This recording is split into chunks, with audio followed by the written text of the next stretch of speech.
Welcome to today's Brand Origin Deep Dive, where we explore the foundational moments, hidden truths, and pivotal shifts that shaped iconic companies. You've heard of Windows. It powers billions of devices globally. But do you know how its period of quiet, unchallenged dominance laid the groundwork for both its greatest successes and its near-fatal missteps? If you find value in this kind of storytelling, consider liking the video and subscribing. It helps more than you know. And let us know in the comments where you're watching from or your earliest memory using a Windows PC. Let's dive in and discover how it all began. You walk into a locked, disused server room, the air thick with the smell of ozone and stale coffee. Rows of humming machines stretch into the dim light, forgotten relics of a time when the digital world felt smaller, yet already vast. This is where it began. The hum, a constant, reassuring pulse of power. You trace a finger over the cool metal casing of an early server unit, feeling the vibrations deep in your bones. This space embodies the era of Microsoft's unchallenged desktop supremacy, the quiet confidence emanating from Redmond in the late 1990s. The faint hum of a server room is introduced here as the pervasive background sound, a symbol of operational power and reach. Microsoft, having launched Windows 95 to massive success and followed with the equally dominant Windows 98, had achieved near-total market saturation on personal computers. A major historical milestone that seemed insurmountable. You feel the weight of their footprint. The sheer volume of their software running globally was staggering. The emotional state is one of quiet confidence bordering on complacency. A brand core element revealed here is the original Windows 95 packaging design. Maybe a faded corner of the iconic Start button graphic visible on a discarded box, hinting at the familiar interface that became a global standard, yet also a potential choke point for innovation. It's a quirky, lesser-known detail that the famous 6-second Windows 95 startup sound was composed by ambient music pioneer Brian Eno, a tiny artistic touch buried within a behemoth of corporate software, adding a layer of unexpected depth to the sterile machinery.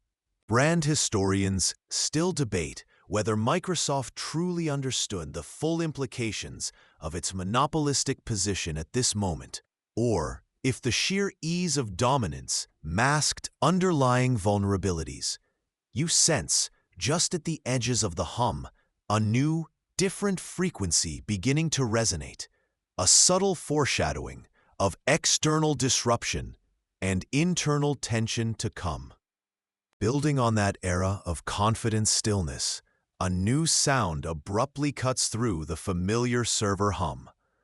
Scree, chunk, crattle. It's the electronic shriek and chatter of a dial-up modem connecting, the arrival of Netscape, and the burgeoning, chaotic power of the Internet. The atmosphere within the company shifts dramatically from confident assurance to reactive urgency. You move through echoing corporate hallways, the previous calm replaced by a palpable scramble. Witnessing the internal debates is like watching a corporate nervous breakdown in real time. Rapid-fire meetings erupt, filled with jargon about this new browser thing. The symbolic thread, the steady server hum, now feels slightly threatened, its foundational baseline challenged by a rising, unpredictable melody. The emotional shift is one of sudden, frantic energy and sharp internal division. Different factions propose wildly different strategies: collaboration, acquisition, or crushing competition. This period births Internet Explorer. Brand historians still debate whether the sheer speed of its development justified the means. particularly regarding the initial borrowing of code to catch up. It's a quirky detail, a reflection of the desperation driving innovation. Late nights become the norm, fueled by caffeine and an almost fearful resolve. You notice handwritten notes taped to monitors, marked with urgent timelines and competitor names circled aggressively, hinting at the aggressive pivot that would define the coming conflict. The hum is different now, its steady reassurance giving way to a strained, almost frantic undertone. Building on the foundational structures laid in the previous phase, you find yourself in a brightly lit, sterile boardroom. The air here is thick with unspoken tension, a tangible echo of high-stakes decisions. This is where the pivotal turning point occurred. The moment the brand decided to weave its internet browser directly into the fabric of its dominant operating system. You notice a discarded whiteboard marker on the polished table, dried out, perhaps drained of life by the sheer force of arguments presented here. This strategy, the integration of Internet Explorer directly into Windows, forms the very core of the antitrust storm that was brewing. The symbolic hum now feels forced, artificial, a thin veneer masking a deeper instability within the brand's trajectory. The emotional shift is palpable, a relentless pressure, a strategic tunnel vision where the drive to win market share overshadowed potential legal or ethical concerns. You glimpse early development documents and marketing plans, confirming the intense focus on dominance above all else. Analysts continue to question the reasoning behind a move that, while initially boosting market share dramatically, invited unprecedented legal scrutiny. On a dusty bookshelf nearby, you find a faded internal memo from 1996. It starkly outlines a plan to cut off Netscape's air supply, specifically through OS integration. A chillingly blunt articulation of the aggressive tactics being planned, foreshadowing the legal battle that would define the next era. The strategic maneuvering and relentless expansion explored in the previous phase eventually drew a different kind of attention. The server hum fades, replaced by the cold, ambient noise of a vast, impersonal courtroom. You sit on a hard bench, the wood worn smooth by countless hours of legal drama. This is where the brand's foundation faces its most public test, the antitrust trial. The atmosphere is tense, formal, stripped bare of corporate polish. The symbolic thread, the hum of power, is now reduced to the low drone of legal proceedings, the clicking of keyboards, the distant hum of ventilation, a sterile echo of the dominance it once represented. The emotional shift here is profound. Exposure and vulnerability. The company's inner workings, aggressive strategic decisions, and the sometimes awkward testimony of its leaders are dissected in the harsh glare of the public eye. A pivotal, almost surreal, brand moment arrives with the video deposition of Bill Gates. You witness snippets of his testimony played on screens, his seemingly detached demeanor under intense fire becoming a defining image globally. Legal jargon fills the air, phrases like commingling code, predatory pricing, tying arrangements. You hear the carefully chosen words, hinting at the immense pressure and the potential for catastrophic outcomes. This trial isn't just about market share. It feels like the very foundation of the brand is on trial. Legal historians still debate whether the government truly understood the speed and nature of the software market it was trying to regulate. It was a major, historical turning point, forcing the brand to confront its image and practices under unprecedented scrutiny. Welcome to today's Brand Origin Deep Dive, where we peel back the layers of iconic companies to reveal the human stories and pivotal moments that shaped them. You've heard of the product, but do you know how a forgotten internal project, a legal battle that shook the tech world, and a moment of profound silence redefined its global image forever? We're looking at a brand whose name became synonymous with an era, only to face its greatest challenge from within and without. If you find value in this kind of storytelling, consider liking the video and subscribing. It helps more than you know in bringing these histories to light. Let us know in the comments where you're watching from or what you think the defining moment for any brand is. Let's dive in and discover how it all began. Building on what came before, the narrative reached a stunning crescendo. For a moment, after Judge Jackson's words echo, there is only silence. The usual low hum of activity, the constant buzz of innovation and ambition that defines the corporate headquarters, simply disappears. You are standing in the heart of this global titan, but the familiar energy is gone, replaced by an almost sacred quiet. The atmosphere isn't just tense, it's thick with shock and profound uncertainty. This is the immediate aftermath of the ruling, the order to break up Microsoft, a major historical milestone, a verdict that threatened the very foundation of the company. It's the absence of the hum, a sudden, unnerving quiet that signifies potential fragmentation and loss of identity. The emotional shift is palpable, a wave of crisis and existential dread washing over the organization as it faces its greatest threat yet. You glimpse the internal reaction through fragmented moments, frantic emails flashing across screens, hushed, disbelieving conversations in hallways. The anger, the fear of the future, the simple, stunned incomprehension. Analysts continue to question the reasoning behind certain legal strategies from this period, debating if a different approach could have softened the blow. You see the blank faces of employees watching news reports, the once vibrant logos on the walls suddenly feeling fragile, hinting at the potential dissolution of the unified brand they had poured their lives into building. It felt, for a terrifying second, like the end of an era.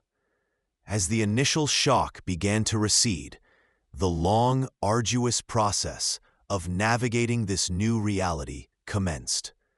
This period, following the courtroom's abrupt silence, marked a turning point where the brand had to look inward while fighting for its future outwardly. The legal battles would drag on for years, consuming vast resources and dominating headlines. But beneath the surface of the court filings and appeals, the company's identity itself was in flux. This wasn't just about market dominance anymore. It was about survival, about holding together a workforce and a vision under immense pressure. The immediate crisis forced a strategic introspection. What parts of the brand were essential? What could be salvaged? What needed to change? Brand historians still debate whether the intense external pressure ultimately forged a more resilient internal culture or simply delayed an inevitable evolution.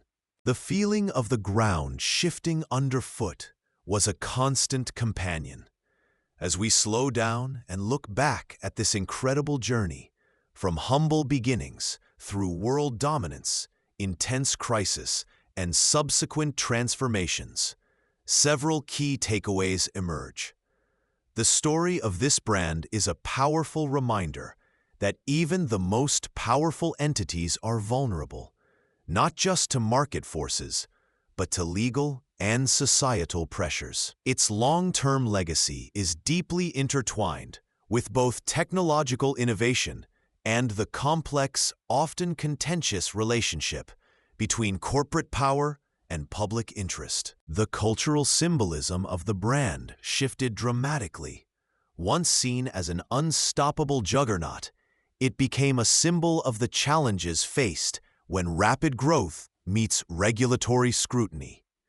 The lessons learned here speak to the importance of adaptability, the resilience of human ingenuity in the face of adversity, and the continuous negotiation required to maintain relevance over decades. It's a saga of ambition, conflict, and reinvention. And maybe, just maybe, the soul of a brand is never in its product, but in the people, stories, and stumbles that shape it. The hum is back, yes, but it's a different rhythm now. Less a singular, all-consuming roar echoing from a server room, more a vast, distributed symphony of data centers and diverse services. You step out of that old monolithic structure and into a sprawling, modern campus filled with the buzz of different projects and partnerships. The antitrust settlement becomes the reluctant turning point, forcing profound changes. Business practices are overhauled, APIs are pried open, and the product portfolio diversifies aggressively beyond the core strengths. This era marks the forced, sometimes awkward, pivot towards cloud computing and services, a move that, ironically, lays the groundwork for future growth. Internally, the shift caused chaos. One team famously tried to pitch a partnership with a competitor they'd been told for years was the enemy, leading to weeks of confused memo exchanges that read more like hostage negotiations than business proposals. The emotional shift across the company is palpable, a transition from supreme confidence to enforced adaptation. You see the scars of the trial in the lingering caution of executives and the almost allergic reaction to anything resembling past monopolistic behaviors.